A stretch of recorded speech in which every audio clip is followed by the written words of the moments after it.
Hey everyone. Happy Thursday. I am back for another episode of Kayla Unfiltered.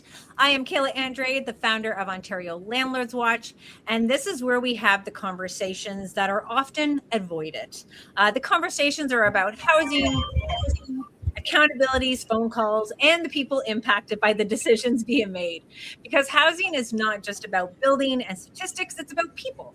It's about tenants who need safe, stable housing. It's also about the housing providers who are trying to keep those homes available. And it's about asking these tough questions. Are these policies actually solving the housing crisis? Are they supporting the people providing rental housing? And are we creating a system where everyone can succeed?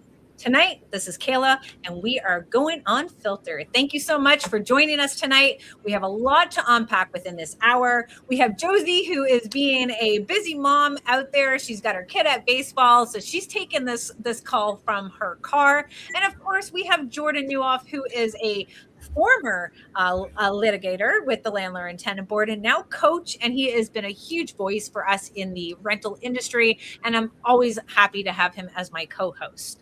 So before we get into the crazy stuff that's been happening in this industry, which I hope you stick around for, but I want you to bring you a story that we have from Josie and the reason why she's here today to tell her story, because very often these stories don't make it to media, nor do they get in front of council or get in front of the province. So I've created this channel on Ontario Landlords Watch YouTube channel so that landlords can come on with their face or they can come on off camera in order to tell their stories, because sometimes there's a lot of landlords out there or housing providers who are afraid to tell their story because it could come back at them because of their job, or it's coming back at them because they're self-employed. And I admire Josie for coming on and telling us her story with us tonight. Josie, welcome to Kayla Unfiltered.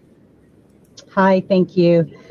I think I connected with Kayla just doing all the research I possibly could to try to get some help around the matter I'm currently dealing with. I follow social media and I see a lot of influencers who help, the TTC and have these discussions about such and such topics. And I reached out to someone about hey, can you connect me with someone who might be able to help with housing issues, in relationship with tenant and landlord. And I was forwarded to Kayla's page and I reached out and she connected with me. And at this point of the game, I had probably exhausted all avenues.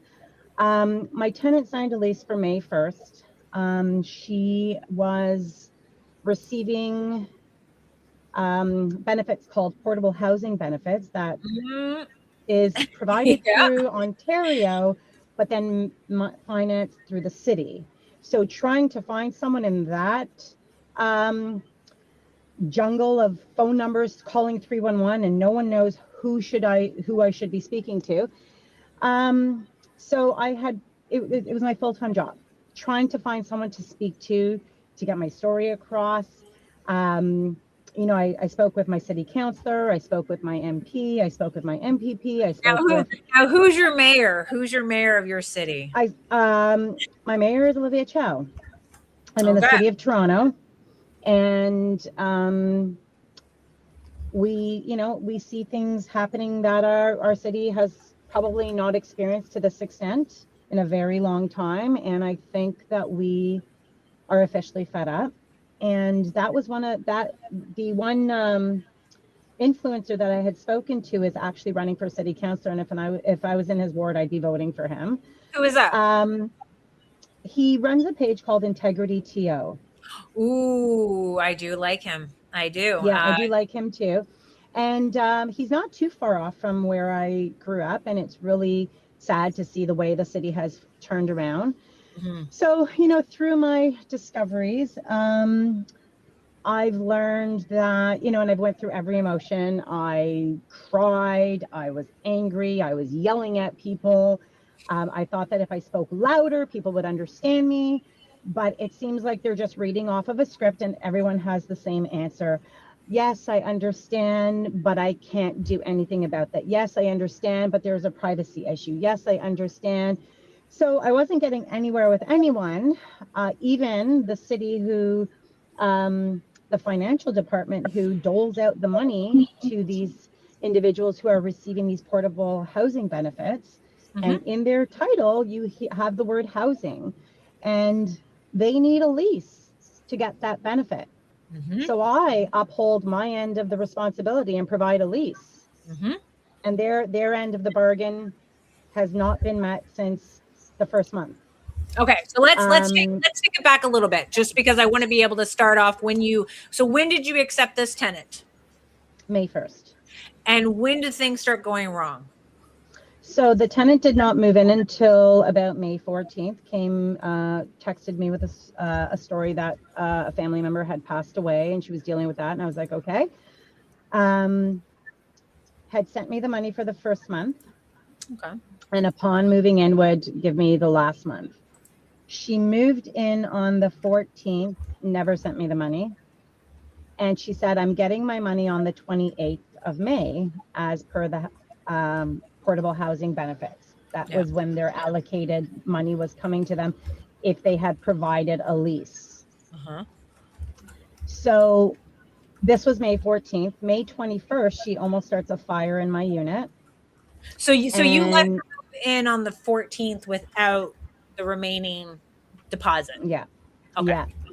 Yeah. No, it's okay. Like sometimes we're teaching other landlords not to do this type of things, but again, no, and that never really happened. Greedy landlord, right? This is showing how nice you are. Well, I've never had a bad experience. Yeah. And so when she told me that her benefits would be paid out on May 28th, I was like, okay. I said, but then June 1st, you have another payment. And she's like, oh yeah, that doesn't matter. And so she moves in May 14th, and on May 21st, she causes what's almost a fire in her unit. And we were able to manage it quite swiftly with the help of my main floor tenant and myself. And the tenant in the basement, who I'm having an issue with, was just around the corner and was able to run back home. And so I'm on my way home from work, and I run to the unit. I run to the unit, check on her, check on the unit, and her place is a disaster. Everything is everywhere. And I said, well, just walking in here, this is a fire hazard. So the fire was fire in her unit? Yeah. Okay. Yeah. So so she has a big dog in which she moved in without letting me know. And I know now that doesn't matter whether you say no pets allowed or not. So the dog was terrified because of the smoke and fire. And when I entered to check on the apartment, I had found out about the dog 2 or 3 days after she moved in, because my main floor tenant told me, and he said, hey, she moved in a dog. It's a very big dog. And I was like, oh gosh. I said, well, she hasn't said anything to me. I'll let her tell me herself. So she kept trying to avoid me. So when the fire incident happened, I went to the unit, and the dog was terrified. It is a very large dog. And she pulled the dog away about 3 times because he kept lunging. And then the 4th time he lunged and made contact with my skin and pierced about that much of my skin. So that was the first incident. And then I left, came back, and I said, I don't think this is going to work. I said, you've lied about your animal. You've started a fire. Your dog has attacked me now. I really feel unsafe in my space. And she says, yes, I completely understand, and blah, blah, blah. And I give her forms to fill out that she agrees to leave. And of course, she just takes them and never fills them out. Yeah. Well, from that day on, she just stopped talking to us. She refused any communication. Everything had to be in writing. I was like, perfect, that's fine. We'll just put everything in writing. I called the portable housing benefits, and I said, when May 28th came around and nothing came in, and I heard the recording saying on May 28th your checks will be. So I said, oh, okay, so she's not lying. So I waited to May 29th, nothing. I spoke it took forever to speak to her caseworker, who could not divulge anything and who could not help, and said, and this is where I was completely flabbergasted. She said, we cannot tell her how she spends her money. I said, pardon? I said, but I gave you a lease. You know where she lives. And she's like, yeah, well, that's how she gets her funding. And I said, to pay for rent, to pay for housing, I would suppose. And she says, well, we can't tell her what to do with the money. You can ask her to give consent for us to send you the money. And I said, well, she's not speaking to me. We're on really bad terms right now. And I had done enough research at that point that I knew that if she had paid me, any eviction process that I started would have to start all over again. And I was like, okay, well, maybe she'll leave, and I don't want her to pay me, and maybe she'll leave. And then, doing research, I found open rooms, and I looked in there, and I found an order with her name on it. I found 2 orders. And I looked at the order, and she was evicted, and she owed about $8,000. And this was during COVID. So it was hard to kick someone out at that time because they were concerned about people's housing and safety. What was the other order? Well, it was the same thing. It's just that the landlord made a mistake on their the form. And how much rent is actually outstanding now with you? It's $1,400 a month. So it's June, July, and August, and her last month. Okay. And did you have your hearing yet?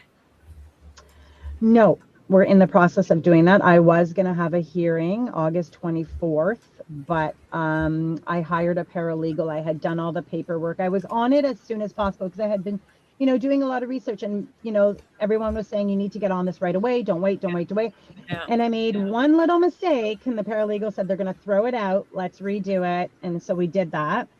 And what was the mistake, if you don't mind me asking? I forgot to put the word basement. Oh, okay. And yeah, like she receives mail at my house, and it says her name, and it says, and I had pictures of that. I had documents of that, and I have a lease. And I'm like, this is ridiculous. I'm stressed out about this. I'm filling out the forms as quick as I can so I can get through this quickly. Yeah. And I make one mistake. And is she on OW or ODSP, or just the portable housing benefit? From what I can see, from what she has given me, it's only portable housing, and they cannot tell me if she's on anything else. Okay. And yeah. What did she put on her rental application as income? She showed me the paperwork. Oh, just from portable housing benefit? Yeah. Okay. So you didn't have she didn't have a job type of deal. She didn't talk about OW, ODSP. It was just. Well, she must be on ODSP because she's not working.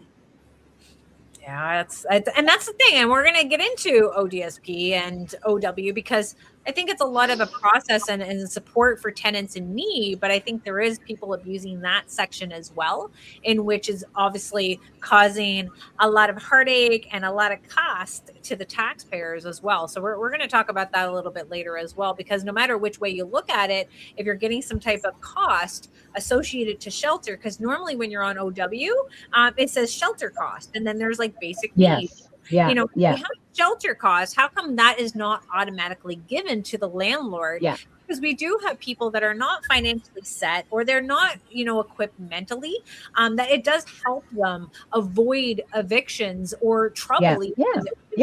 By getting the government making it mandatory that if you are receiving taxpayers' money, it should go to where it's intended to go. Well, I can tell you, I will never, after this experience, want to deal with anyone who's receiving any government funding, because as a taxpayer, I am not going to support a system that is supporting criminals, because in any other business, this would be criminal activity. But in my house that I live in, she is living rent free, and she knows how much time she can have. She knows how much time she can buy right now, and that's the investment I have. I've made the investment to buy my property. If I don't pay my mortgage, I can lose my property. But I have to wait months and months and months for me to ask her to leave.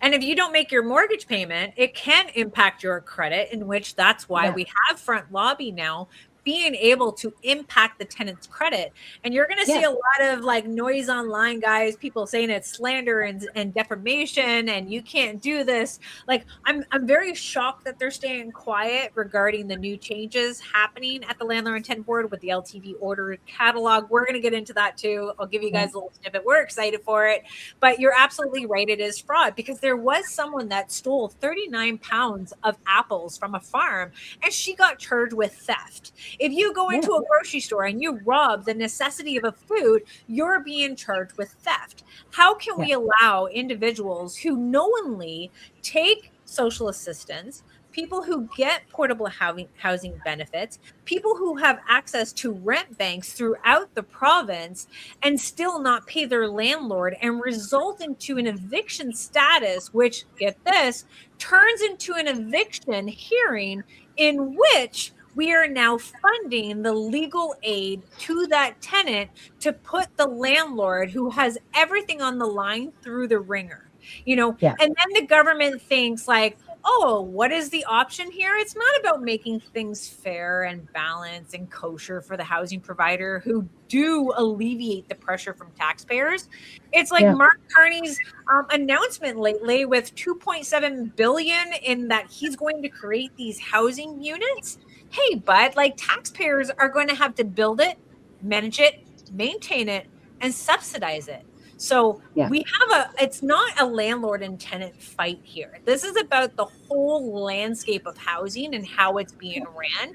And they're using you, Josie, as a social agency for the government without any compensation, because you're helping the municipalities avoid placing her into a motel, and it's going to cost taxpayers $3,000 a month approximately to house her into a motel. And I said that to I guess my I'm passionate about this, guys. So I want to hear, like, jump into the comments. This is about hearing your voices too. I said this to the counselor. I said, so I'm housing someone that the state cannot house. I'm doing you a favor without compensation right now. Mm-hmm. Yeah. And they had no answer for that. So now where are you in your eviction? She obviously is still in your unit, and you're refiling because you didn't put that basement unit number 1, making sure that it's clear in which the address is, even down to potentially the postal code. So the L1 has officially been started, and I guess we're waiting for. I hired a paralegal at this point because I made the mistake once and I didn't want to do it again. And for the safety of myself and my son, who's now traumatized because every time the fire alarm goes off in my house, we feel like that there's a fire. So, we were talking about this earlier.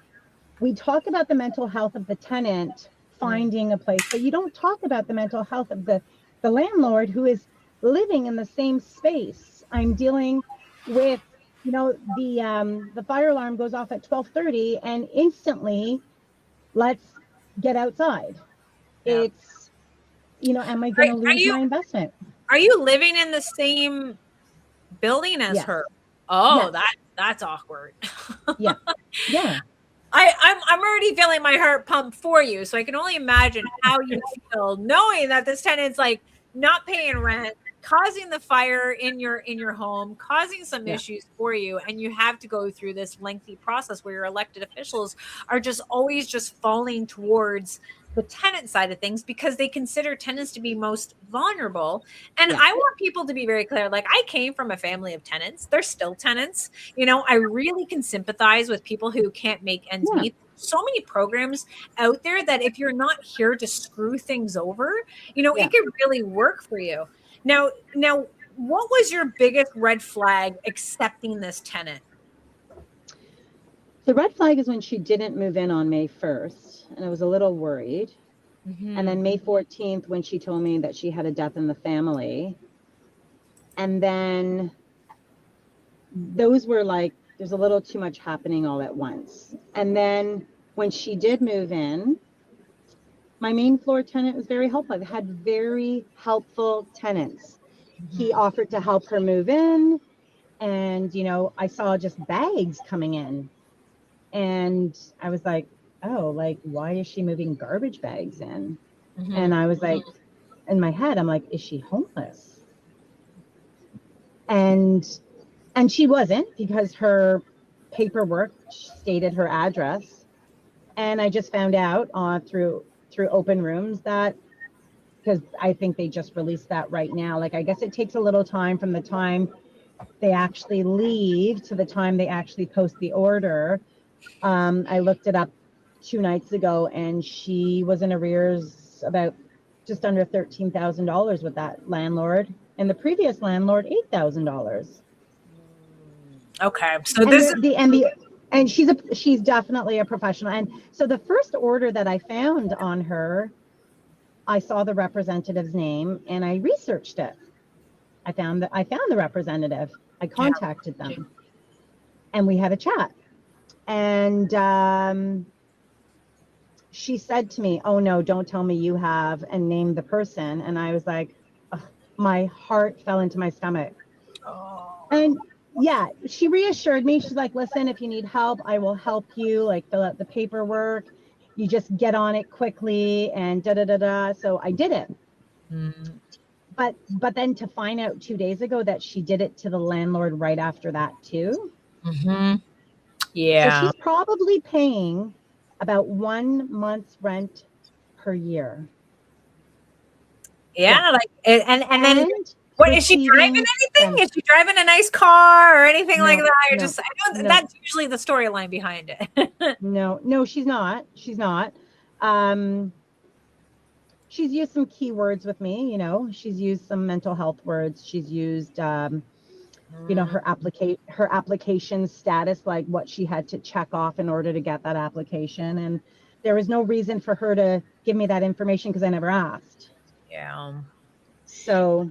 And I think this is where we go into different organizations or different services where, you need an order and you need to be able to wait 4 months before you can post it. Now we have the LTB making these orders more public, but it's going to be within that 30-day mark as well. And that's why I became such a strong advocate for front lobby, so that it gives the landlord the power to report the unpaid rent and the unpaid utilities without having to go to the Landlord and Tenant Board, without needing the tenant's consent, so that we can get it on their credit check. So now the next question I have for you, did you do a credit check on her? While I put a link to our sponsor, Front Lobby, in the chat so people can check that out as well, because it also helps our good tenants. But did you do a credit check? So this was the one and only time that I didn't. I checked because she was receiving government assistance. I said, this is guaranteed income. And gave me references. I checked the references, but now I know those references were just made up. So, like, not only do I have to screen my tenants, and I've done credit checks with everyone else, not only do I have to screen my tenants, but now I'm gonna have to screen the references. Oh yes, they're never. You gotta be like lingos. Like when you're talking to the references, you have to get into like Landlord and Tenant Board talk, residential and tenancy talk about the politicians to see if they're really in the game of landlording as a business, to really find out if you're talking to a cousin or a friend. And that's that niche where, when you are a part of, Landlord Credit Bureau, when someone is reporting, you actually get access to contacting that landlord by email. So there's different tools, but again, like, why isn't our government telling people about these tools? You know what I mean? Because again, they're making you the social agency without any compensation. Now, you're going through the process right now. Obviously, hopefully we can make sure that we're getting this debt not in a searchable database that people may not know about, but hopefully you are going to report that I will. To front lobby. It's right onto their credit. But what advice can you give to our landlords? And then after that, I'll have a follow up with like your advice, what you want to see changed from to our province. I watched a bunch of videos, and people who are landlords or who are companies that screen tenants. And one of the things that someone said that really stuck with me is treat every tenant like they're gonna scam you. And I never had that approach. I don't have that approach in life with anybody. I treat everyone with 100% respect, and then you lose it if you are losing it. But I know now, and my former tenant, who I speak to every single day because he still lives in the neighborhood, said, I'm so sorry that this happened to you, because now you are going to be so cynical and so scarred. And he's right. There's no reason for me not to be now. Yeah. And that's the hard lesson that some landlords have to go through. And this is why some people are like, even on this latest post regarding like, oh, the landlords are not accepting me because I have bad credit. I'm like, well, Yeah. are you serious? Like, Yeah. if you can't pay your bills, like, we're starting to be a little concerned on if you're going to be able to pay your rent on time, especially knowing that you can game this broken system that we have. And we have some changes. We've had a lot of changes that are happening at the Landlord and Tenant Board. But is it enough to convince landlords to stay in the game? And is it enough for us to keep investing our money into this industry so taxpayers' money is not going to be needing to be used to fund these nonprofit organizations who think they can do it cheaper, but it's actually more expensive for them to do? Yeah. Now, Yeah. if you have Doug Ford, our conservative government, who I believe if anyone's going to keep things fair and balanced, it's going to be the conservatives. It's certainly not the FDP, and it's certainly not the Liberal. What advice do you want to give government to make one change that can make a world of difference so that you stay in the game? I think it's that, if anybody is receiving any sort of social assistance, that, like, for example, my tenant said, oh, they're going to contact you to make sure that this is completely legit. I'm like, great. No one contacted me. So we need to make sure that that connection between the agency and the landlord are being met. We need to make sure that they have all the information, like the lease and where the money goes and when it goes to the landlord and how often and whatever. That would make it a lot easier. Yeah. And I'm going to pop up a comment here. It just says screening tenants is very important and does not matter where the income comes from. Yes, in theory, it doesn't. You need to screen the tenant. But at the same time, people who are receiving assistance based on the rent, you have to do an income ratio. Can they afford the rental unit at the same time? Because you also have to consider that, the income is even that portable housing benefit. People think it's a guarantee. Like, they actually review that. Not everyone, they could be completely cut off from that kind of income. So this is this information that they don't tell you. This is where housing shelters will reach out to landlords. They will say they're going to guarantee the rent. They're going to guarantee you damages. They're going to give you a lease on. They're going to give the tenant a lease on. Like, no matter which way, their mandate is to keep that person housed on your dollar. Right. So, and again, we talk about a social assistance. We talk about the portable housing. I got a couple of videos we're going to start off with. And of course, I got Josie and Jordan here to chime in on this. And Jordan, we're definitely going to talk to you about Josie's situation. And because I'm watching your facial expressions, but this is something that I've been following. I think we need to correct something here that's very clear is we cannot use direct income ratios as a screening method,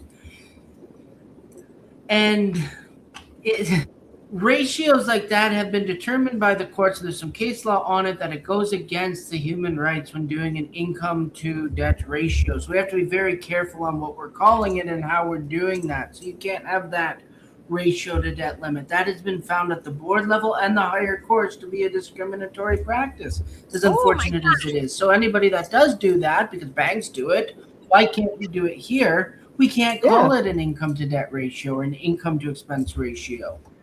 What do they call it? Like, it's like 30%. Is it 30%, Jordan? 30% should go to your housing. Yeah, something like that. Well, that right there, it's illegal. Any amount is illegal. Any percentages are illegal. You can't automatically deny a tenant in this province because of an income to debt ratio. There's quite a What bit of case law on this. So is this the same thing as credit utilization? yeah, exactly. So it's okay for the banks to do it, but it's not okay for you as a landlord to do it. Because I know a lot of credit reports do come with this like percentage of credit utilization. Like this is even new for me, guys. Of course they do, Wow. but you cannot deny a tenant simply on that. You cannot say that the tenant makes $1,000 a month and the rent is $700 a month, and therefore I'm going to deny them because they can't afford it. That's a form of discrimination that's been set in the case law. So you just can't use a fixed number to say your debt ratio must be less than 30%, or I'm going to deny it. That is considered a discrimination. So you're obviously going through the channel, you're doing it, but you just can't tell the tenant. That's why they decline. Yeah, you can't have an arbitrary number. That's the Okay. law. So of course you're going to Okay. use the debt Yeah. ratio. Of course you're going to use the Yeah. system. Of course you're going to use the score. Yeah. But you can't deny a tenant on that practice. In fact, what do you do when you deny a tenant? You shouldn't have to give a reason. You don't have to give a reason. Certainly don't ever give a reason of why you're denying a tenant. Oh, that's so off topic. I just did that on my show last week. It's good because I've been doing credit checks through TBS. I've done it through Rent Check. I've done it everywhere, and they always have that little ratio in which, again, the politicians talk about it, right? So they talk about what the tenants can actually afford. So it's great information. Again, we always talk about like you're denying a tenant. Don't really tell them what they're being denied for, but at the same time, we have to understand, like, why would you set a tenant up for failure? You know what I mean? If they can't afford the unit based on the rent and utilities and keeping themselves alive, why can't we educate that tenant and telling them you can't afford it? Like, let's try to get you into something cheaper. Let's try to get you on the affordable housing wait list that our government has between 10 to 22 years. But again, it comes down to the point where they keep increasing the rates to the homeowner and expecting the homeowner to absorb all that cost and suck it in so that the tenants get to live rent-free, to be protected from inflation, and then all of a sudden, Yes. we have our landlords taking off out of this province.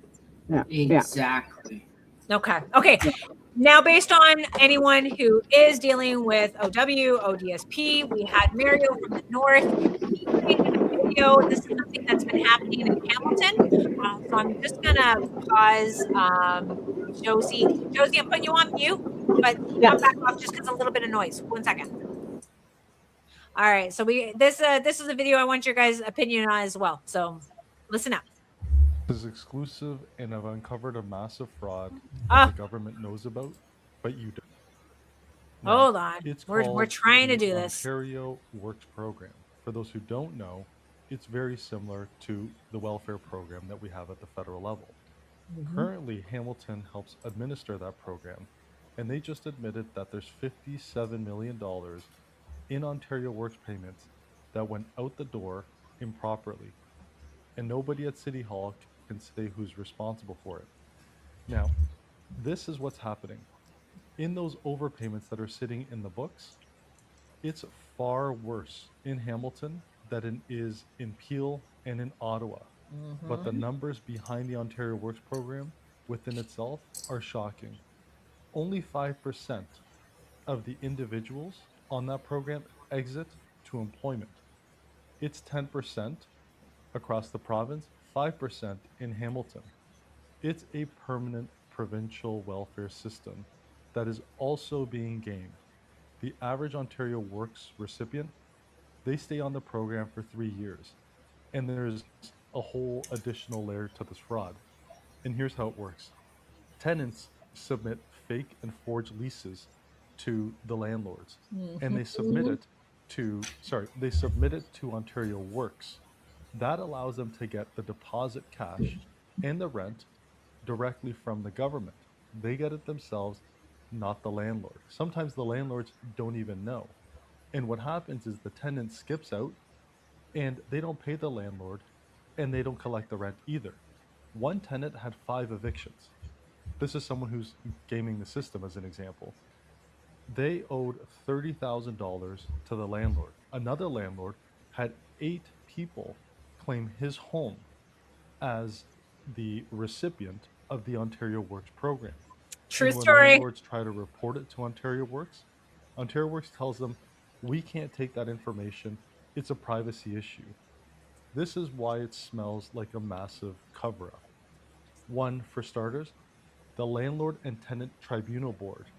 It's a provincial tribunal. It's part of the Ontario government. So when tenants break the law like this and not pay rent, they have the record of it, but they don't step in to share it to stop the Ontario Works fraud from being perpetrated again, over and over again. So the government of Ontario, they refuse to take that information in on the fraud that is being perpetrated by these individuals, and the bill is being footed by taxpayers. Hamilton's reported a total of 0 fraud. They know it exists, but they haven't reported it to the police. Peel and Ottawa, they will lay charges. And when there was a committee meeting, there was a director who had the nerve to say that the system has checks and balances. The general manager stepped in to defend the department through a social justice lens. This all happened when a counselor was pressing for answers. They don't mention addictions, mental illness, or the crime. These are all the big elephants in the room. So you as the taxpayer, you're fundamentally funding the fraud, the drugs, the addiction, and the crime of all these individuals that are doing this to the program. There's one guy, his name is Hafiz Hussein. He's the only person that actually brought this forward because he got screwed as a part of the scam. And just remember, this is just Hamilton alone. $57 million is completely gone, unaccounted for, and the staff, they have no one to blame.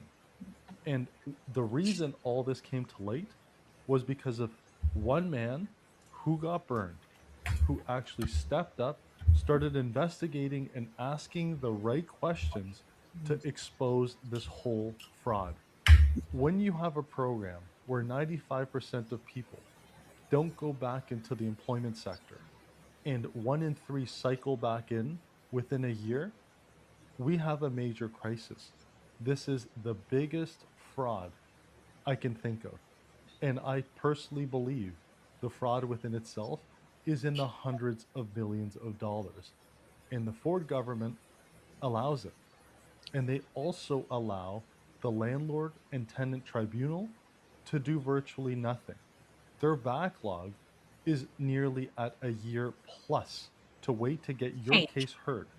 So I've heard from individuals who have been screwed in this manner, where there is countless tens of thousands of dollars of damage. The government doesn't allow them to step in to kick them out for non-payment of rent. This doesn't make any sense whatsoever. In any civilized society, law and order must prevail.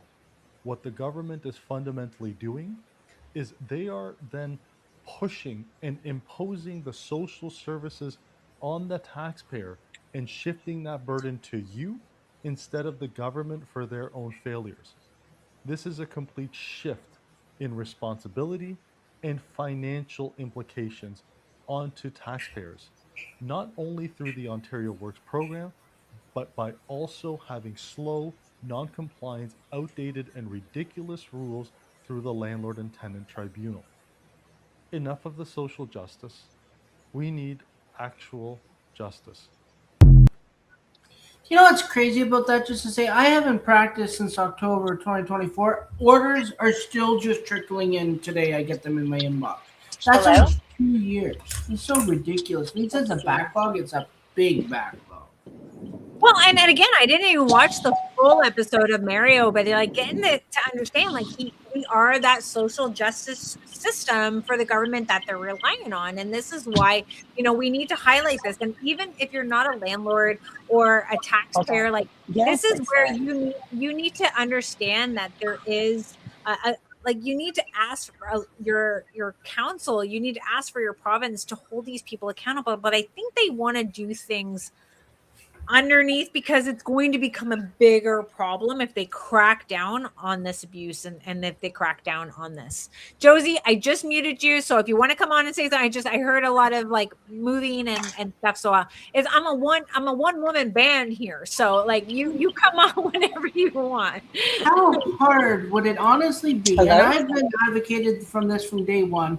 Is any subsidies that are paid to landlords from our dollars, remember, it's our money, Okay, they should have the authority to send the funds directly to the landlord. And when the tenant is proven not to be able to manage their financial affairs with the default, honestly, what is considered a default really should be twice in a 12-month period, then the authority, the acting officer, the OW, OSP, whatever it is, should be able to go, okay, I'm sending the money directly to the landlord where the funds are supposed to be going. Yeah. How hard would that be? And how much easier would it be for landlords like Josie to accept the next welfare or ODSP recipient if the funds were guaranteed? Josie said earlier that she accepted this tenant because she thought the funds were guaranteed. Why isn't there a system where the landlord's guaranteed to get paid? Because it's our money at the end of the day. It's our tax dollars that are paying these ODSP, OW, and rent subsidies. It should be going exactly where it's going, and the criminal should be out on the damn street. Simple as that. We had Peter here. He said you call OW office if the tenant isn't paying, and OW checks go directly to the landlord. Normally that happens when the tenant is in the arrears. They're going to be evicted. They're ready to bail them out through the other programs that are being used with your taxpayer dollars. And then they force the tenant to sign that documentation to say future rent will now be directed to them. But again, they always can pull it back. So put that into context. The landlord's been there, trial and error. So we want to be able to say, we lost Josie, we're bringing her back in. Thousands of dollars are owed before that even gets to the point. Now, I don't know why Josie, have you gone to the police yet and tried to file fraud with the previous orders? With the previous orders from the previous... with the previous landlord? No, I didn't. I didn't know I could do that, because if that's you can. Solo even has a fraud task force that looks into this. Charges have been laid. Okay. Through Solo's initiatives. You have the orders to show a pattern has been done in which they can show it was actually fraud. And this is why accountability matters.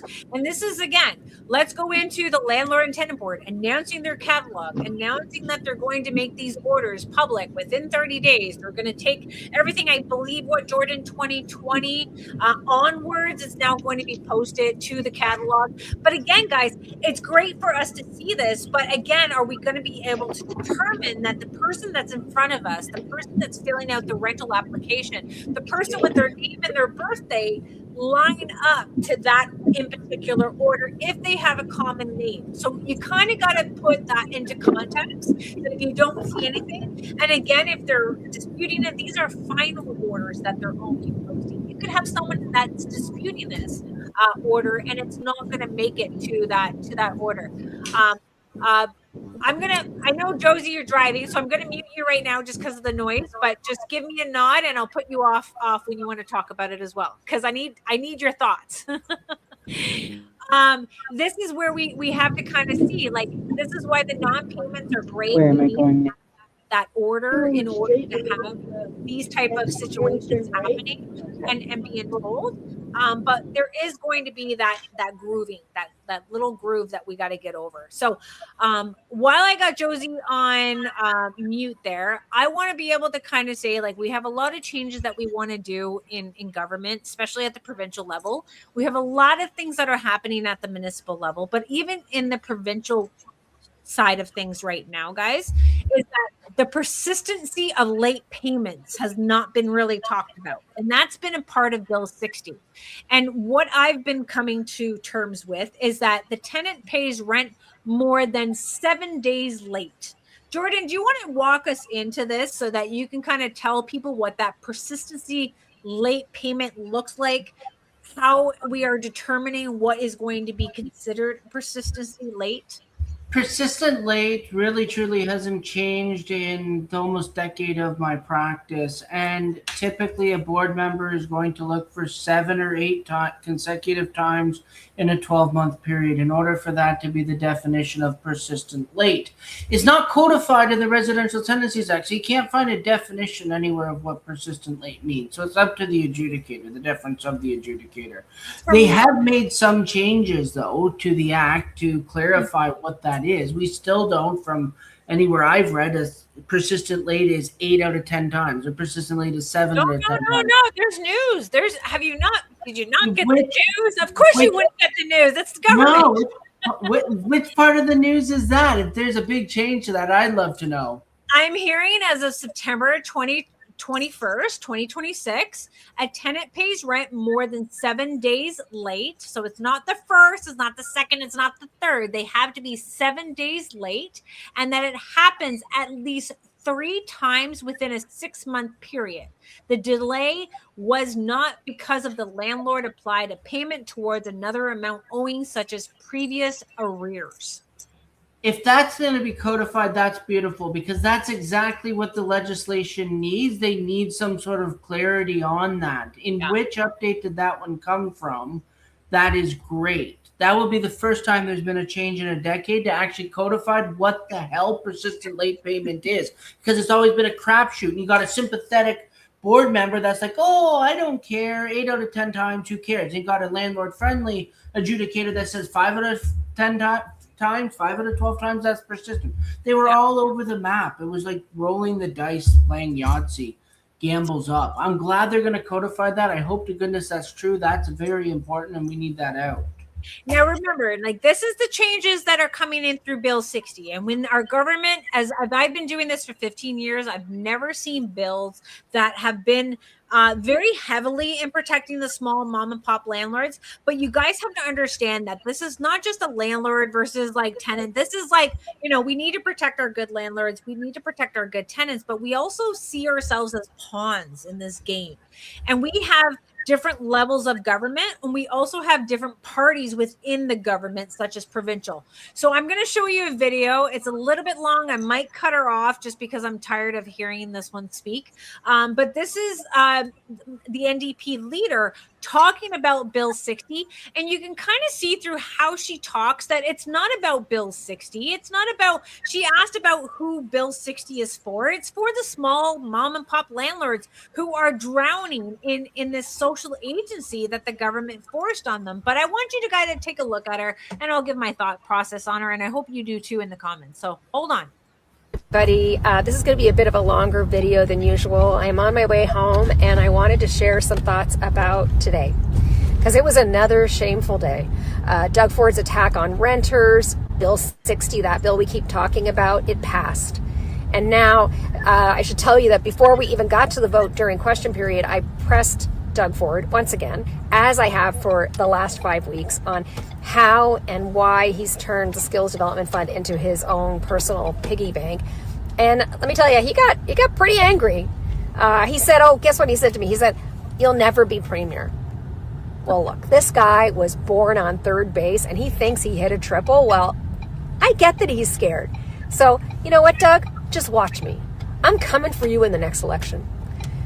Anyways, I digress. Then the vote on Bill 60 happened. And while we were there in the gallery above us, where we all sit, there were dozens of people watching it unfold.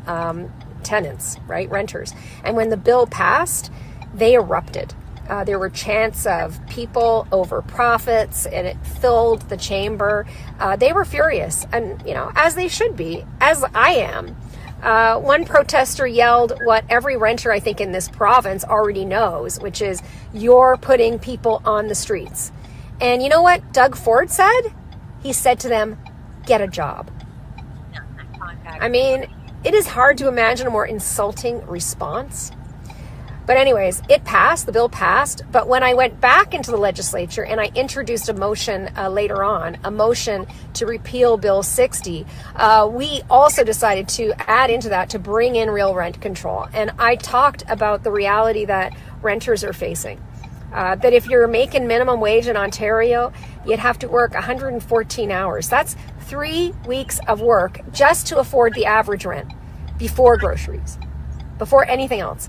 And I asked a very simple question to the government, like, who is Bill 64? Because it's sure not for the single mom who's working 2 jobs and who can barely afford rent. And let me tell you, it ain't for the senior on a fixed income either who's facing eviction. And it's certainly not for the student who's struggling to afford their textbooks. It isn't. But they voted down that motion, and of course they did. It's not surprising because it was Doug Ford who removed rent control as soon as he got in. By the way, it was the NDP many years ago, back in Stephen Lewis's time. So she's getting obviously in the past of how things are happening and how they got rent control. And she's obviously taking a bill that is meant for the middle class, the ones like Josie who are out there working to provide housing when the government can't. But she wants to make this look like it's a Doug Ford and he's the greedy, he's got the silver spoon in his mouth, and he's the one really sticking it to people who are struggling in order to get her in that position as premier. That deep down is what I was able to gather from her video. Oh, the good thing about, so I see here at this point, it is in the regulations. So this being posted only in Grit's absolutely fantastic as of July 21st. That's now I see that posted. It's going out to the kids. That is beautiful. This is exactly what we need, this definition. So posted in Regulation 516. So if you're looking for it, you're not going to find it in the Act. You're going to find it in Regulation 516. That's but do you see how secret that was? Do you see how it didn't really come out in the full landscape of things, where we don't have a clear definition of what to do, when to file? I had our community in Ontario Landlords Watch telling me what was coming down in their thought process, and not only their thought process, like what they're interpreting this to be, right? And again, rent is due on the 1st. Why are we waiting until the 7th to really consider this to be late rent? So I want to put that into context for you guys as well. We got Josie back here. Either way, it's so much better than what it was, the crapshoot that it absolutely was up until this point. This is a huge benefit. To see this in the regulation, actually written in regulation, is so thankful to so many landlords and legal representatives, because an adjudicator now, no matter how tenant friendly they are, they're bound by this rule. Yep. So thankful. Now again, this is a Russian roulette situation, right? Like the way it was. But now we have like the province. Hold on, Josie, you're driving, right, honey? No, I'm done. Oh, you're done? Okay. Just wanted to get your thought process on the persistency of late payment before we dive into some counselors in Ottawa, which I want you guys to hear. Hello. Can you hear us? Hi, I've stopped. I had to get out of the rain. No worries. I thank you for being a part of this, because you know what, I know a lot of landlords are quiet, and just like that NDP leader said, we have all these tenants in the gallery. Well, you know what, our landlords, they're at work, and they're also very scared to be in that gallery with all you people like literally having to be escorted out. Can you imagine if you were sitting next to a landlord, what you could in detail? I want to show, like, we talk about everything that's happening with the NDP, but we also got to talk about municipal, right? So the municipal councillors right now, they are very supportive in some cities. I want to show everything that's spreading like a wildfire right now in Ottawa. It's in Hamilton. It's in Toronto. It's trying to come to Cambridge. It came to Kitchener. But when you look at what's happening in Ottawa and who this councillor is and how she's attaching her election campaign with tenant unions, I want you to hear her message regarding the renovation licensing that she thinks is going to protect these vulnerable tenants from landlords who are just trying to maintain their property, because you and I both know that we need to be able to give the unit back to the tenant at the same rate. If not, there are hefty fines. $100,000 as an individual and up to $500,000 as a corporation. And that's not from the city. That's from the government, that they proclaim that into with Bill 97. So this is a counselor that I hope you guys can help me vote her out. But here she is.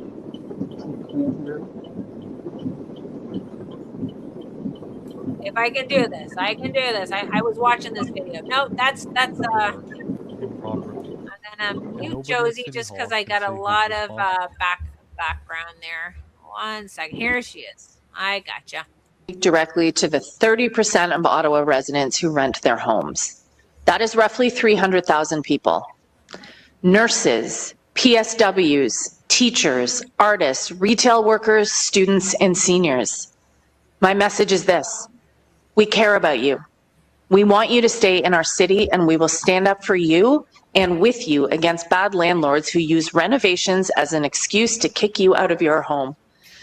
The rental renovation license bylaw is a tremendous milestone for our city, and it's elegant in its simplicity. All it does is say, show us your work. And if you are a responsible and honest landlord, which most are, then this bylaw will not stop you from upgrading your property. Because if you are completing renovations on your property that are significant enough to require vacant possession, you're gonna need a permit anyway. What we're doing here is calling bad landlords bluff. So there will be serious fines if all you do is evict a tenant, paint the walls, and jack up the rent. I have been clear throughout this process that we shouldn't have to do this. Right now, there is a financial incentive for landlords to evict good, long-standing tenants because of a lack of provincial vacancy control. There are no rules controlling how much the rent can be raised between tenants.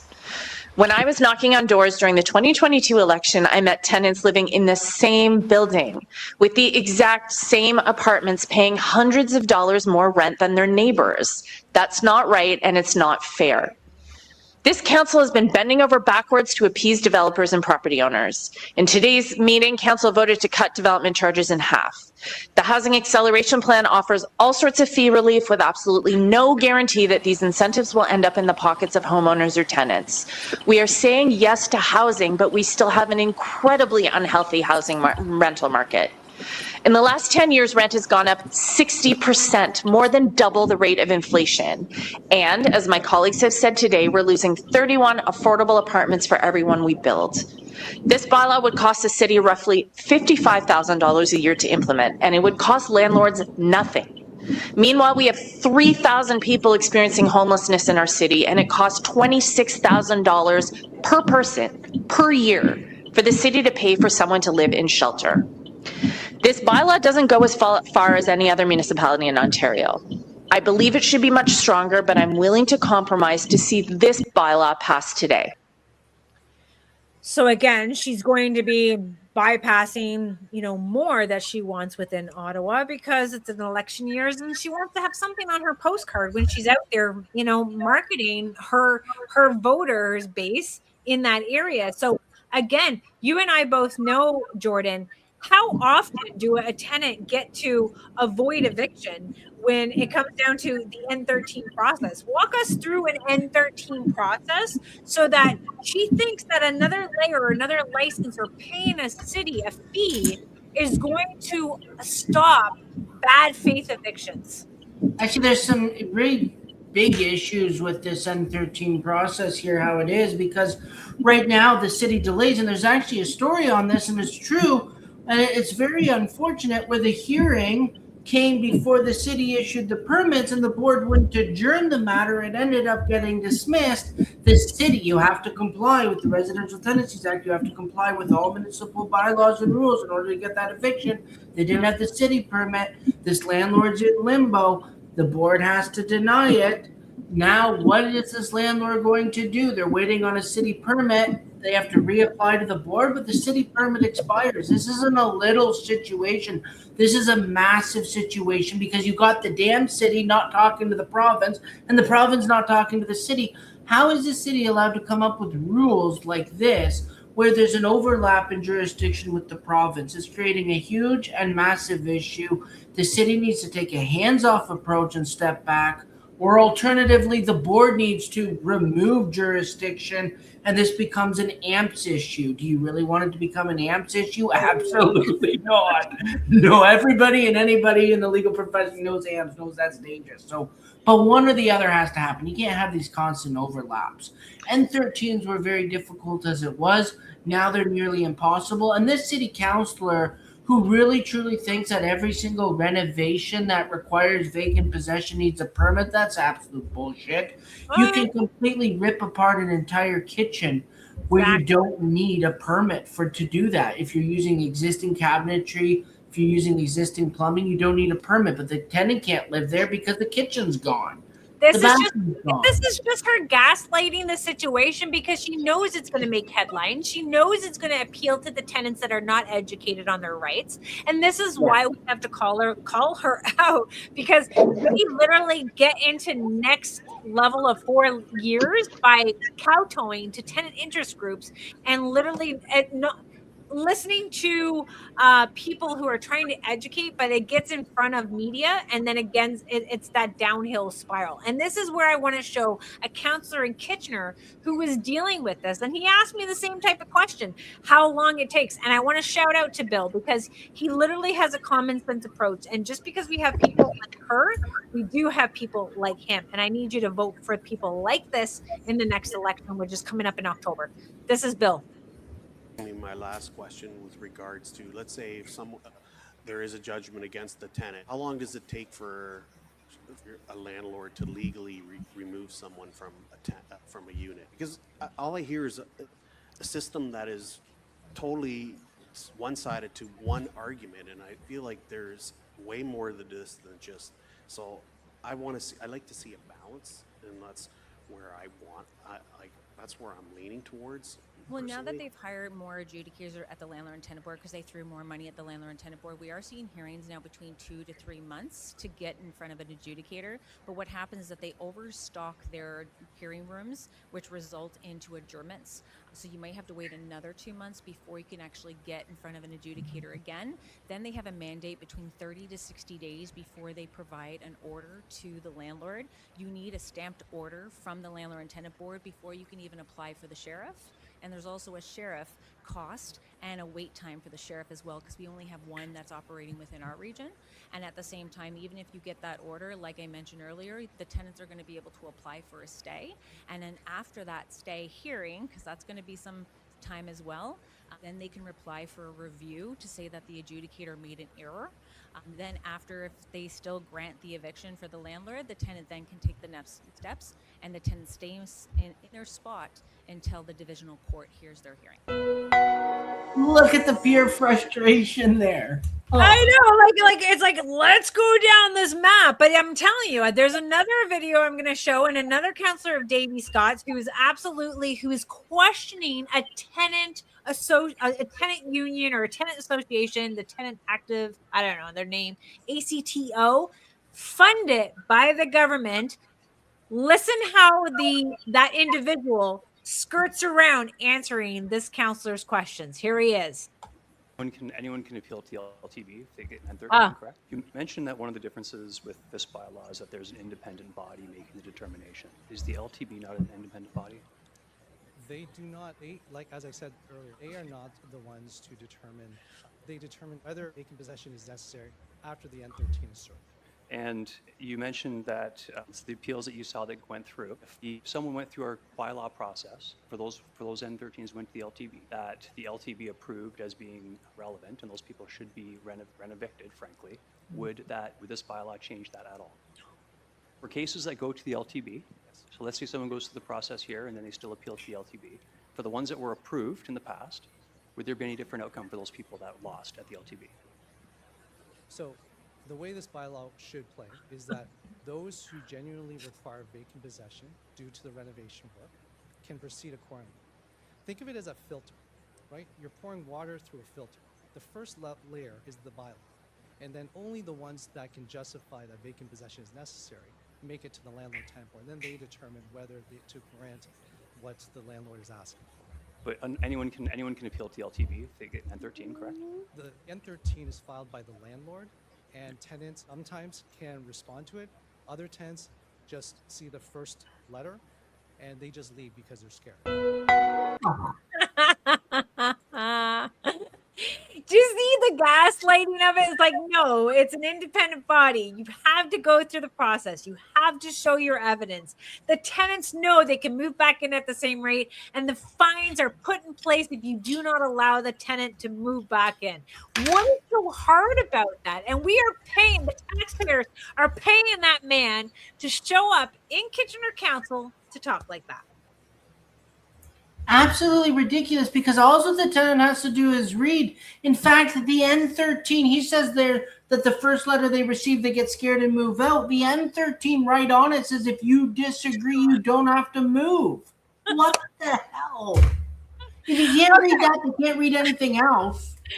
I know we're getting close. I want to show these clips. I wanted Jordan's opinion on this, and I gotta have this guy on next week as too with Sarah. So stay tuned to the 20th, guys, of August, because we're gonna have that. And this goes back to the division, right? This is the division of elected officials kowtowing to their special interest groups, making it look like it's a landlord versus tenants. Here we have Olivia Chow. Josie, you're gonna love this. This is the mayor of your city. This is her.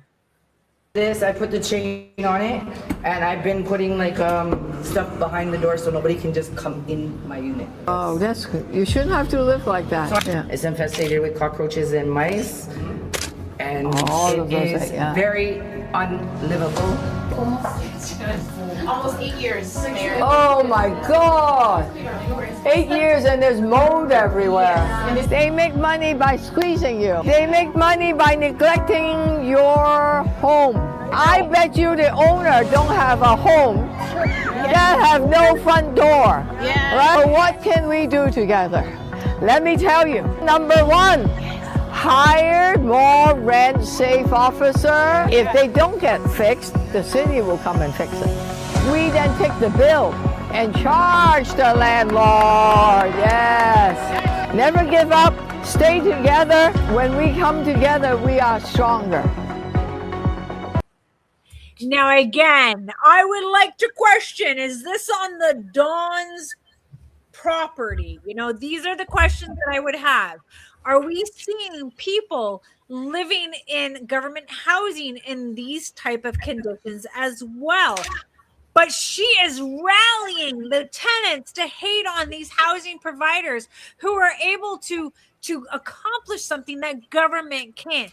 And this is where I want to touch base before I want to hear your thoughts, guys. But this is something that happened about 20 days ago. It was put through Thursday. They didn't say that it wasn't passed.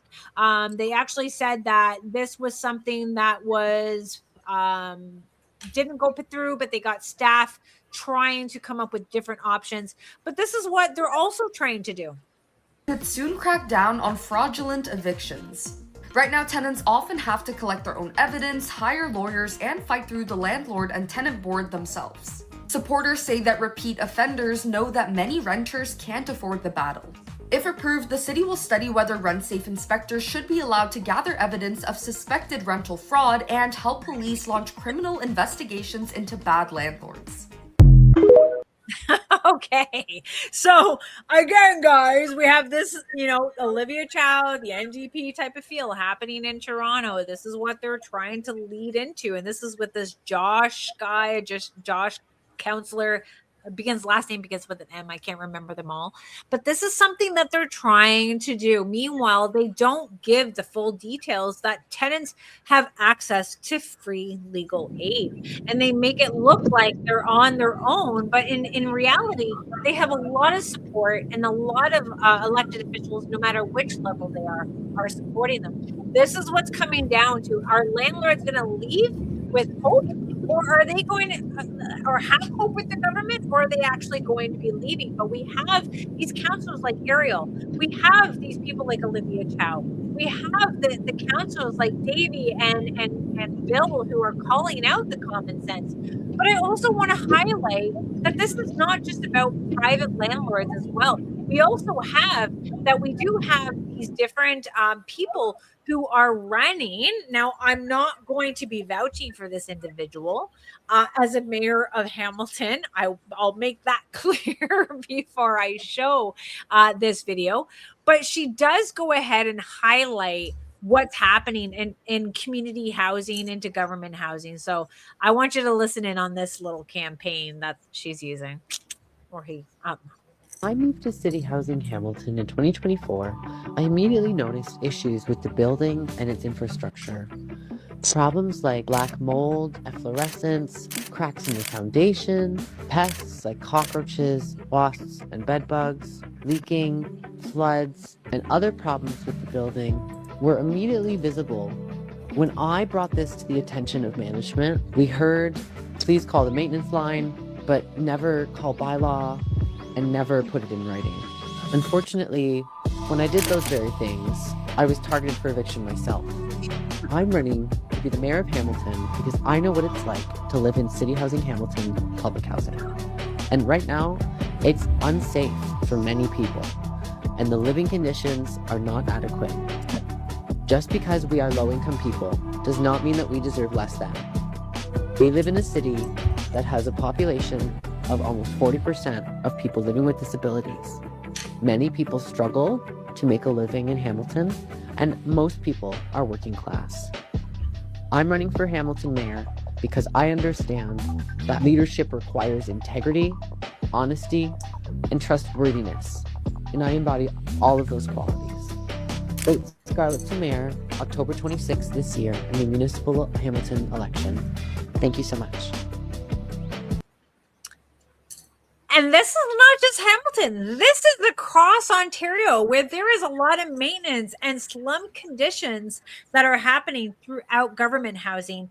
And they've chosen as council to target small housing providers who are the middle class, trying to provide clean and affordable housing to not only people who are good tenants, but they have to keep up with the maintenance on tenants who are damaging their units. So the tenants can create the damage, call their property standards, and the landlords still have to come out and they still have to maintain that in particular property. I want to hear from you guys one more last time, because I know I've kept you over. I literally have to tell people it's not an hour when we're doing it now every 2 weeks, because it literally sucks the life out of me. But I do want to thank everyone who's tuning in and watching and commenting. Like, this show is for you, and I do this for you. And I'm doing some other things on the back end of things that I can't tell you quite yet, but I am working hard to make sure that I'm bringing your voices. Jordan, what do you got to say? Everything that we talked about tonight, everything that I've shown you, like, give us your advocacy voice. Well, that's fair. But you know what? Really, truly, at the end of the day here, you have Olivia Chow talking about the condition of the properties in small Ontario landlords right across the province, when we're looking at Toronto community housing as being one of the biggest slum places around due to billions of dollars in neglected maintenance.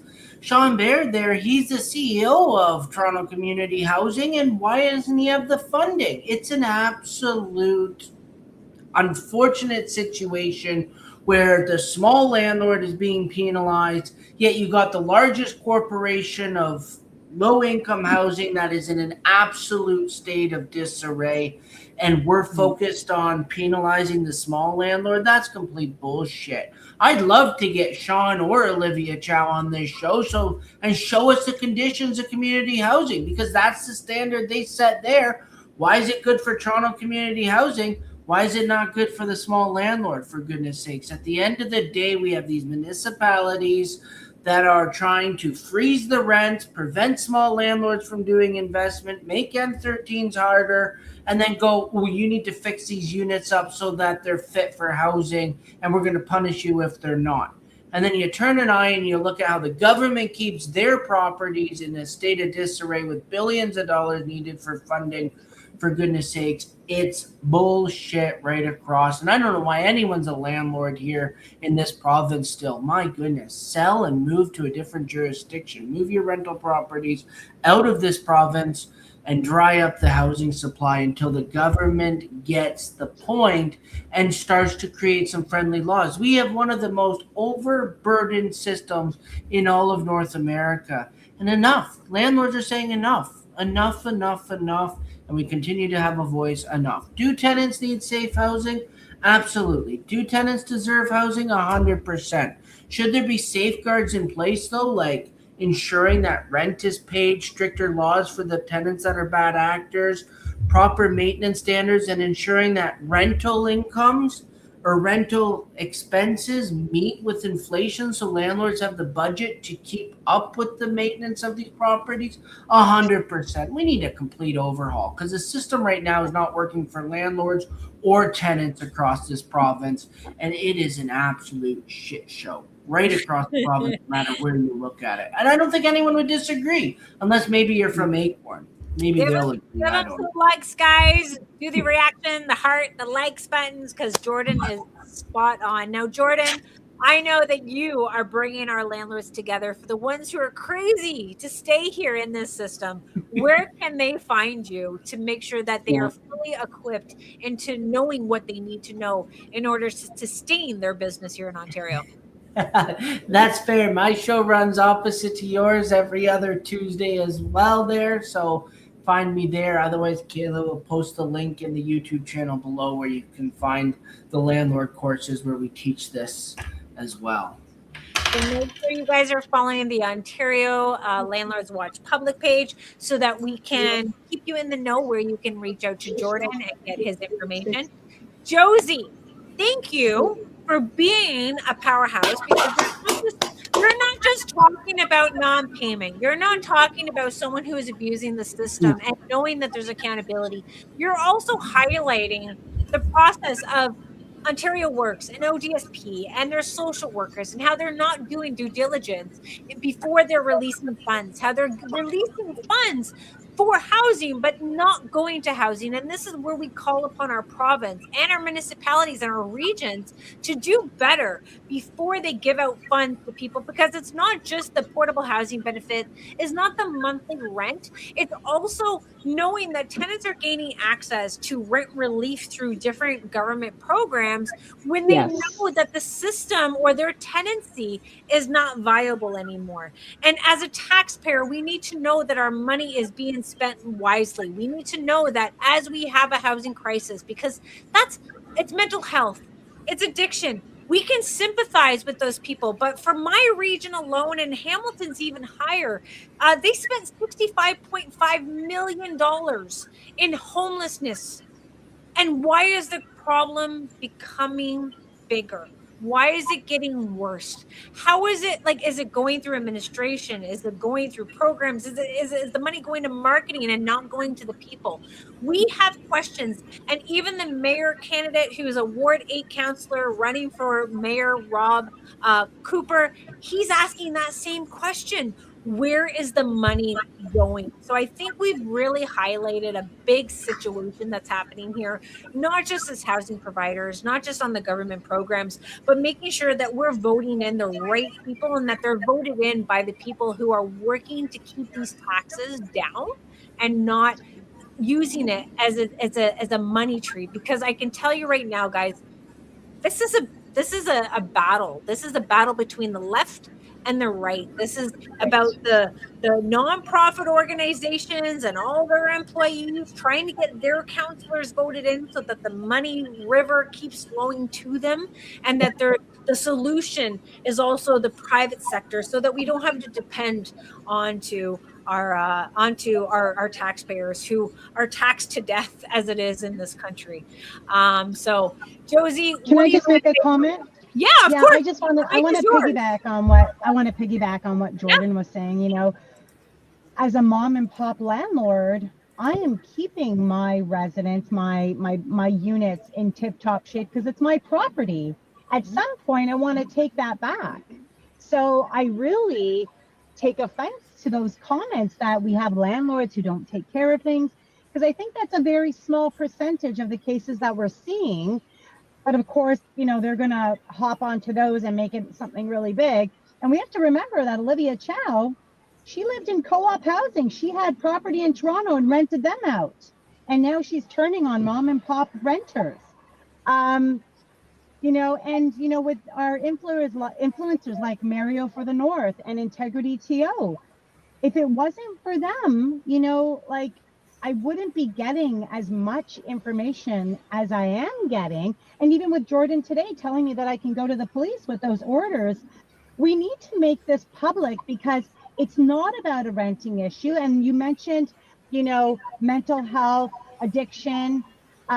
It's all of that. We're seeing, like on integrity.to, they talk about safe injection sites and they're asking questions like, well, how many people have you serviced or how many people have you saved? And they said none. No, they said, well, we don't have that information. I'm sorry, but if my tax dollars are going to a safe injection site, I think I need the transparency.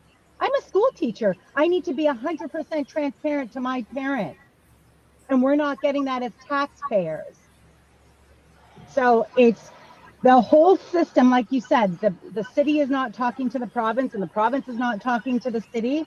Maybe we need one person to take care of it and that's it. The city should not be getting involved if this is an Ontario issue. I can't hear you. Or is the system built like this by design? That is that is what it's all about. Like, we could be saving taxpayers a lot of money if they just start listening to the middle class more so than the people who are needing a hand out or a hand up. Like, what are we doing here? Are we becoming a government in which is becoming a social agency, which is never good? But you know what, guys? We are going to be back here again on the 20th of August. I want to thank Josie. I want to thank Jordan being my co-host. He's a wealth of knowledge. Please sign up for his educational webinars that he does every other Tuesday. He's absolutely fantastic. There's no charge whatsoever. I hope you share this video with your following, with your elected official, because this is what it's about, having these honest conversations.